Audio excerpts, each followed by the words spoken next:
आइए हम सुने विज्ञान की अनकही कहानियाँ। आइए हम सुने विज्ञान की अनसुनी कहानियाँ। एक नई दुनिया की आवाज़ आपकी आवाज़, विज्ञान की आवाज़, की आवाज़। Celebrating Azadi Ka Amrit Mahotsav, we bring you all a podcast series on STEM popularization. That is, science, technology, engineering, mathematics, and medicine. Supported and catalyzed by the National Council for Science and Technology Communication, the Government of India. Program is produced by Media for Community Foundation. Creative content and technical support is given by Farzeen Sultan. एक नई दुनिया की आवाज़ आपकी आवाज़, विज्ञान की आवाज़, की आवाज़, की आवाज़। इस बढ़ती हुई प्रदूषित दुनिया जहां हम रह रहे हैं, इससे कितना ज़्यादा हमारा क्लाइमेट और एस्ट्रोनॉमी इफेक्ट होता है। आप सोच रहे होंगे एयर पोल्यूशन का स्पेस एक्सप्लोरेशन से क्या कनेक्शन है, पर अगर आप ध्यान से सोचेंगे तो आपको समझ में आएगा कि ये दोनों एक दूसरे से जुड़े हैं। जैसे इंडस्ट्री से निकलता स्मोक, व्हीकल के एग्जॉस्ट, ये सब हमारे एटमॉस्फेयर को कितना गर्म कर रहे हैं कि क्लाइमेट और इफेक्ट होता जा रहा है। और ये पोल्यूशन सिर्फ हमारे प्लैनेट तक ही नहीं रुकता, हालांकि ये स्पेस मिशन को भी इफेक्ट कर रहा है। आज हम ये समझेंगे कि एयर पोल्यूशन का हमारी डेली लाइफ और स्पेस के फ्यूचर पर क्या असर पड़ता है। और इसी पर काम कर रहे हैं Aryabhatta research institute of observational sciences में साइंटिस्ट ई के पद पर कार्यरत डॉक्टर उमेश चंद। सबसे पहले जानेंगे एरीज यानी Aryabhatta research institute of observational sciences में साइंटिस्ट ई के पद पर कार्यरत डॉक्टर उमेश चंद के बारे में। मेरा नाम डॉक्टर उमेश चंद का। बेसिकली मैं हल्द्वानी से पास में एक जगह पड़ती है हल्दूचौड़, मैं वहाँ एक गांव से बिलोंग करता हूँ। तो मेरी बेसिक एजुकेशन जो प्राइमरी एजुकेशन और अप टू 12th क्लास तक मेरी एजुकेशन जो हुई वहीं गांव एरिया से हुई है। उसके बाद 95 में मैंने कुमाऊं यूनिवर्सिटी डीएसबी कैंपस में एज ए ग्रेजुएशन ज्वाइन किया, बीएससी, जिसमें पीसीएम मेरा सब्जेक्ट था। मैं उसके बाद पोस्ट ग्रेजुएशन भी मैंने कुमाऊं यूनिवर्सिटी से ही किया, फिजिक्स में मैंने पोस्ट ग्रेजुएशन किया। उसके बाद 1 साल की मैंने कहीं पर टेम्परेरी बेस पे टीचिंग किया।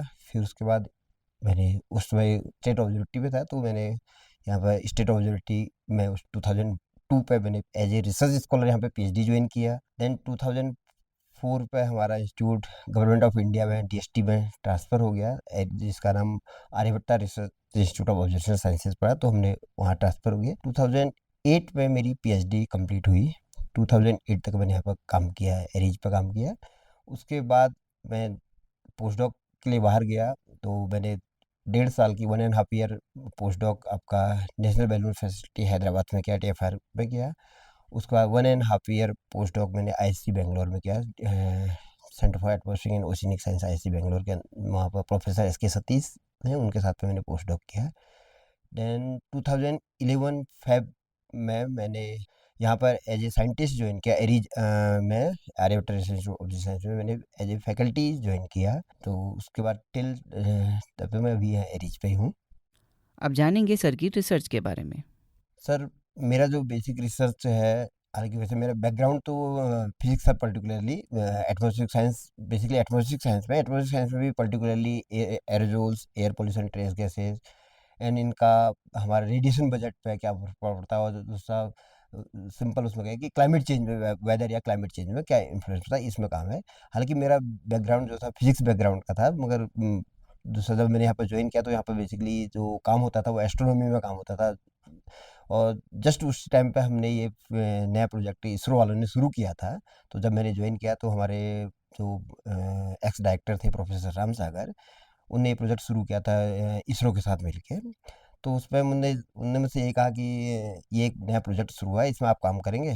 तो मैंने यस ओके बोल दिया कि हम इसमें काम करेंगे। तो उस प्रकार हमने इसमें काम शुरू किया था बेसिकली। तो 2002 ऑनवर्ड्स मैंने इसमें काम कर रहा हूँ। तो इससे क्या है कि एयर पॉल्यूशन एक ग्लोबल पूरी मेजर प्रॉब्लम्स है, एनवायरमेंटल हेल्थ रिस्क इश्यूज़ है। तो ये मेरा बेसिक रिसर्च एरिया है। जी। सर का ये रिसर्च आम आदमी और स्टेम के लिए कैसे यूज़फुल है, आइए जानते हैं। बेसिकली जैसे हम आज के टाइम में हर कोई बच्चे से बच्चा आम आदमी हर कोई जानता है कि और मीडिया के थ्रू, न्यूज़ के थ्रू, सही उससे थ्रू, आप सोशल मीडिया के थ्रू सबको पता है कि एयर पोल्यूशन जो है एक मेजर चैलेंजिंग टास्क है, चैलेंजिंग प्रॉब्लम है over the globe, across the country, everywhere. तो ये बच्चों से लेके बड़ों को सबको कर रहा है, सबको इफेक्ट कर रहा है हेल्थ रिस्क है। अगर इसके बारे में अगर आम पब्लिक को पता हो जैसे, तो इससे क्या होता है कि they can understand. It is very useful for common man also, because if they knows the about the air pollution, they can take the prevention कि कब हमें बाहर जाना है तो हमें मास्क पहनना है, कब हमें अंदर रहना है। तो इस तरह से एस्पेक्ट में आम पब्लिक के लिए यूज़फुल है, इसी तरह से कंट्री के लिए भी यूज़फुल है। अब जानेंगे सर से उनकी पास्ट, फ्यूचर और प्रेजेंट रिसर्च के बारे में। बेसिक जैसे मैंने जब रिसर्च कैरियर अपना स्टार्ट किया था 2002 ऑनवर्ड जब मैंने शुरू किया था, तो हमने क्या था ISRO the space physics laboratory Vikram Sarabhai space centre, तो इसरो के अंडर पे हमें एक रेडियोमीटर इंस्टॉल करके हमने शुरू किया। इनफैक्ट ये फील्ड यहाँ पर कहें तो मैंने ही शुरू की। मैं फर्स्ट थीसिस से मेरी फर्स्ट पीएचडी स्टूडेंट मैं ही था यहाँ पर। उसके बाद जब ये under department of science technology गया, तो हमें कहते हैं हमारे एटमॉस्फेयर साइंस की ग्रोथ शुरू हुई कि रिसर्च स्टूडेंट आए, फैकल्टी आए। तो उससे पहले यहाँ पर कोई फैकल्टी भी नहीं था, सब एस्ट्रोनॉमी वाले थे। तो बेसिकली उस में क्या है, हमने जब एमडब्ल्यूआई इंस्टॉल किया तो हमने सोलर रेडिएशन का मेजरमेंट करते थे। उसके थ्रू हम आपका सोलर एटेन्यूएशन कोफिशिएंट निकालते थे या एक्सटेंशन कोफिशिएंट हम मेजर करते थे। तो वो उससे बेसिक पैरामीटर से हमने शुरू। तो मेरी जो थीसिस कंट्रीब्यूशन है, मेरी पीएचडी कंट्रीब्यूशन है, वो बेसिकली इसी में है, लाइट एटेन्यूएशन पे है, ओवर हिमालयन रीजन पे। और उसके साथ हमने एक दूसरा कंपोनेंट ऐड किया था, ब्लैक कार्बोनेस एरोजोल का सूट पार्टिकल को, जो कि मोस्ट इंपॉर्टेंट पार्टिकल है आज दूसरे आफ्टर द कार्बन डाइऑक्साइड, क्योंकि ये एटमॉस्फेयर को कहता है बहुत वार्म करता है, क्योंकि ये एब्जॉर्बिंग एरोसोल्स है। तो ये था, ये पार्ट हमने इसमें ऐड किया। तो ये तो मेरा थीसिस का काम था। उसके बाद पोस्ट डॉक पे फिर मैंने थोड़ा सा अपना रीजन वर्किंग एरिया बढ़ाया, बहुत सारी कई सारे पैरामीटर्स ऐड किए। जो उसके बाद यहाँ ज्वाइन करने के बाद मेरा जो काम हुआ एयर पोल्यूशन और ये सब तो रहा ही, साथ में मैंने कुछ केमिकल, क्योंकि सबसे उससे पहले मैं फिजिकल पार्ट करता था, तो फिर मैंने थोड़ा केमिस्ट्री भी स्टार्ट किया, जो है आपके किस तरह से हमारे एयर में होता है, किस तरह के केमिकल कंपोजिशन है, कैसे जैसे हैं, ये सब चीज़ों की स्टडी किया। नाउ अब मैं जो भी कर रहा हूँ और जो फ्यूचर में जो प्लान कर रहा हूँ, उसमें अभी रिन्यूएबल एनर्जी पे भी मैंने काम शुरू किया कि जो एयर पोल्यूशन का इसमें हमारा जो फोटोवोल्टिक पावर प्रोडक्शन पे कितना असर पड़ता है, क्या असर पड़ता है। तो रूफटॉप पैनल इंस्टॉल करते हैं या इसमें कितना असर इनका पड़ा है रिन्यूएबल एनर्जी जनरेशन में, और इसका इम्पैक्ट फाइनेंशियल और इकोनॉमिकल लॉस कितना है, कितना एनर्जी लॉस हो रहा है, कितना आपका फाइनेंशियल लॉस हो रहा है, ये सब एस्पेक्ट को मैं देख रहा हूँ। साथ में भी हम शुरू करने वाले हैं तो माइक्रो प्लास्टिक, जो भी चीज़ मोस्ट इम्पोर्टेंट पार्ट बहुत ज़्यादा है हेल्थ एस्पेक्ट के लिए भी और एनवायरनमेंट के एस्पेक्ट के लिए भी। तो इस पे हम सोच रहे हैं कि हम थोड़ा काम इस पे शुरू करें, माइक्रो प्लास्टिक पे, जो क्योंकि कुछ पास्ट में स्टडी, एक दो स्टडी हुई है, जैसे नैनीताल लेक पे भी एक आधी स्टडी हुई है, इससे कुछ श्रीनगर पे हुई है, डल झील में, मगर ये पार्ट हमारा लैकिंग है, हिमालयन रीजन पे इस तरीके का फोकस नहीं है अभी। तो हम चाह रहे हैं कि नियर फ्यूचर में हम इसको शुरू करें। जैसे सिंपल हम एरोजोल केमिस्ट्री या उसमें क्या है, हम क्या करते हैं, हमारे पास इंस्ट्रूमेंट होते हैं।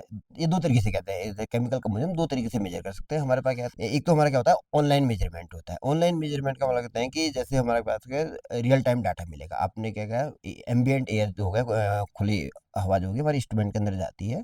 इसके बाद वो उसमें डिटेक्टर्स लगते हैं, डिटेक्टर से हमारे स्पेक्ट्रम आता है। उस स्पेक्ट्रम तो हर एलिमेंट का हमें स्पेक्ट्रम पता होता है कि उससे हमें कंपोजिशन मिल जाता है। ये तो ऑनलाइन हुआ कि आपने अभी एयर इनलेट लिया, सक किया, अभी आपको तुरंत पता चला कि इसमें यहाँ पर क्या कंपोजिशन है। ये तो एक रियल टाइम मेजरमेंट है जिसको हम ऑनलाइन मेजरमेंट कहते हैं।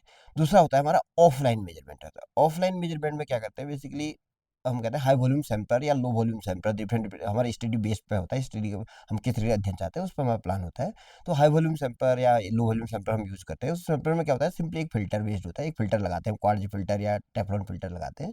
उसमें क्या होता है, एयर सक होती है, पंप क्या होता है, एयर सक करता है सर्टेन फ्लो रेट पे, जैसे 1000 लीटर पर मिनट के रेट पे वो फिल्टर सक करेगा एयर। तो जितने भी एयर में जो पोल्यूटेंट होंगे वो क्या होता है, फिल्टर के ऊपर ब्लॉक हो जाते हैं। तो अगर हालाँकि नैनीताल में हिमालयन रीजन पे हमें लोडिंग कम मिलेगी, क्योंकि पॉल्यूशन कम है। यही अगर हम पॉल्यूटेड एरिया में अगर दिल्ली में करें या और जगह पर करें, IGP Indo Gangetic plain region पे करें, जहाँ लोडिंग बहुत ज़्यादा, पॉल्यूशन ज़्यादा है, तो वहाँ पे क्या होता है 24 आवर में फ़िल्टर पूरा ब्लैक हो जाता है। उस फ़िल्टर को उसके बाद हम क्या करते हैं, उसका केमिकल एनालिसिस करते हैं। अलग डिफरेंट पार्ट को, फ़िल्टर को डिफरेंट पार्ट को यूज़ कर केमिकल एनालिसिस करते हैं। तो इस 24 आवर में हमारा कितना एयर सक हुई, ये हमारे पास उस 24 आवर में कितने एयर सक हुई, उस वॉल्यूम पे हम कितना हमें कंपोजिशन मिला, कितना आपका सोडियम मिला, हैवी मेटल आयन मिल रहे हैं, कितना कैटायन मिले हैं, नेगेटिव आयन मिल रहे हैं आपका, जैसे आपका कैल्शियम, सोडियम, मैग्नीशियम, एल्यूमिनियम ये मिल रहे हैं, आपका सल्फेट, क्लोरीन, ब्रोमीन, आयोडीन, ये सब कितने कंपोजिशन है। इसके साथ साथ हम हैवी मेटल कंपोजिशन देखते हैं कि हैवी मेटल हमारे साथ लेड हो गया, आर्सेनिक हो गया, ये सब जो हैवी मेटल है ये कितने मिल रहे हैं। और तो आपका बहुत और भी स्टडी कर सकते हैं, जो हमारे पास इंडिया में बीपीआरएल वो है, एक दो इंस्टीट्यूट है जहाँ पे इस तरह से स्टडी वो सैम्पलिंग एनालिसिस करते हैं। सैंपल तो बहुत जगह लेते हैं, एनालिसिस लैब फैसिलिटी हमारे पास थोड़ा कम है, तो इस तरीके से स्टडी करते हैं, जैसे ग्लूकोज कितना है, शुगर कितना है, सारी ये सब कंपोजिशन हम उसमें इस तरीके से टेस्ट कर सकते हैं। ये सब इंफॉर्मेशन जब मिलती है, तो इसके बाद साथ में हम एलिमेंटल कार्बन और ऑर्गेनिक कार्बन भी हम निकालते हैं।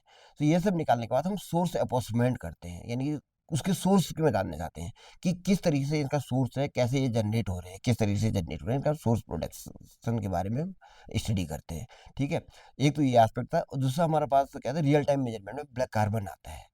जो हमारे पास एथोलीमीटर है या डिफरेंट टाइप के इंस्ट्रूमेंट है, उससे हम ब्लैक कार्बन के मेजरमेंट करते हैं। ब्लैक कार्बन हो गया, एलिमेंटल कार्बन हो गया, इन सबको अलग हम टोटल एक कंपोजिशन जब हमारा मेजरमेंट है, तो हमें उससे पता चलता है किस तरीके से सोर्स है, उनका सोर्स अप्रोक्सीमेट हम डिफरेंट डिफरेंट मॉडल चला के वो सब करके हम सब करते हैं। तो इससे क्या है कि हमें एक आइडिया मिल जाता है कि किस तरीके से हमारे पास कंपोजिशन हो रहा है, किस तरीके से चीज़ें आ रही हैं, कहाँ से आ रही हैं, क्या इनका ओरिजिन है, ये सभी स्टडी हम इसमें करते हैं। भारत इस फील्ड में कहाँ रैंक करता है, आइए जानते हैं।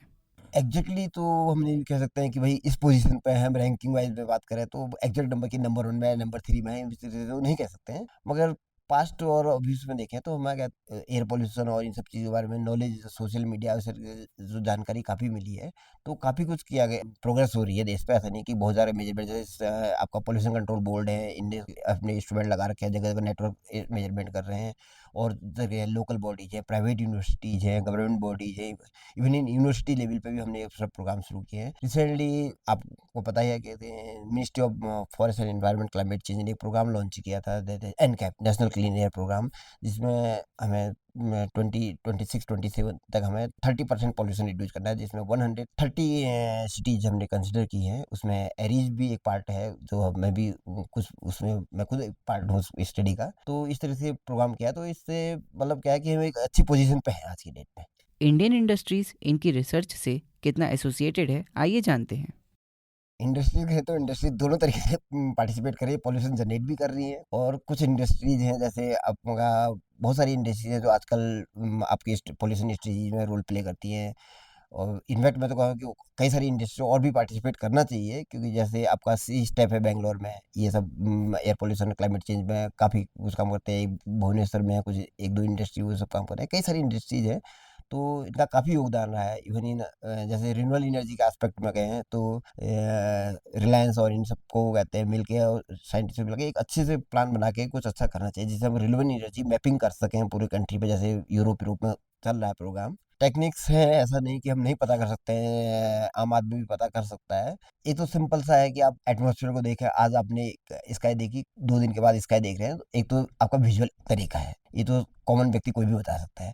दूसरा क्या है, आजकल कुछ मोबाइल ऐप्स भी आ रहे हैं, जिसे आप मोबाइल ऐप्स के थ्रू भी आप आइडिया लगा सकते हैं, उसमें भी है। दूसरा मतलब इससे कई सारी टेक्निक्स हैं जो आप बता सकते हैं। दूसरा ब्रीथिंग से आपको, जैसे हम लोग नैनीताल पे रहते हैं, तो क्लीन एयर लगभग कहेंगे हम कि क्लीन एयर ब्रीथ कर रहे हैं, और यही हम कहते हैं जब ड्यूरिंग विंटर पे हम दिल्ली या कहते हैं पॉल्यूटेड एरिया पे जाते हैं, आईजीपी रीजन पे जाते हैं, तो हमें क्लियर ब्रीफ होता है कि हमारे अंदर बॉडी के अंदर कुछ जा रहा है, कुछ इंटक रहा है। जब हम ब्रीथ करते हैं तो हमें एहसास होता है। ठीक है, कितना एयर क्वालिटी इंडेक्स है हम ये एग्जैक्टली नहीं कह सकते हैं, मगर रफ आइडिया हमें मिल जाता है। अंत में क्या संदेश दिया डॉक्टर उमेश चंद ने, आइए ये सुनते हैं। अपनी तरफ से और अपने अपने इंस्टीट्यूट की तरफ से भी department of science and technology and आपकी संस्था को धन्यवाद करता हूँ, बहुत बहुत धन्यवाद देता हूँ कि आप इस तरह से पब्लिक में जागरूक वाले प्रोग्राम ब्रॉडकास्ट को कर रहे हैं। तो इससे क्या होगा, हमारी पब्लिक जागरूक होगी, और जैसे पब्लिक कुछ पॉल्यूशन को प्रिवेंशन के लिए कुछ स्टेप्स उठाएगी। जैसे हम कहें कि भाई हमें प्लास्टिक यूज़ ना करें, प्लास्टिक से जितना अवॉइड हम प्लास्टिक को कम करें। अब आज की डेट में प्लास्टिक को कम यूज़ करेंगे तब जाके हम फ्यूचर में उसके से बच पाएंगे। नहीं तो हमें, अगर हम अभी से प्रिवेंशन नहीं करेंगे तो फ्यूचर में इसके बहुत सारे दुष्परिणाम हमें झेलने पड़ेंगे। Thank you sir. तो अभी आपने सुना हमारा ये खास कार्यक्रम। आशा करती हूँ आपको आज का ये कार्यक्रम पसंद आया होगा। अब हमें दीजिए अनुमति। नमस्कार।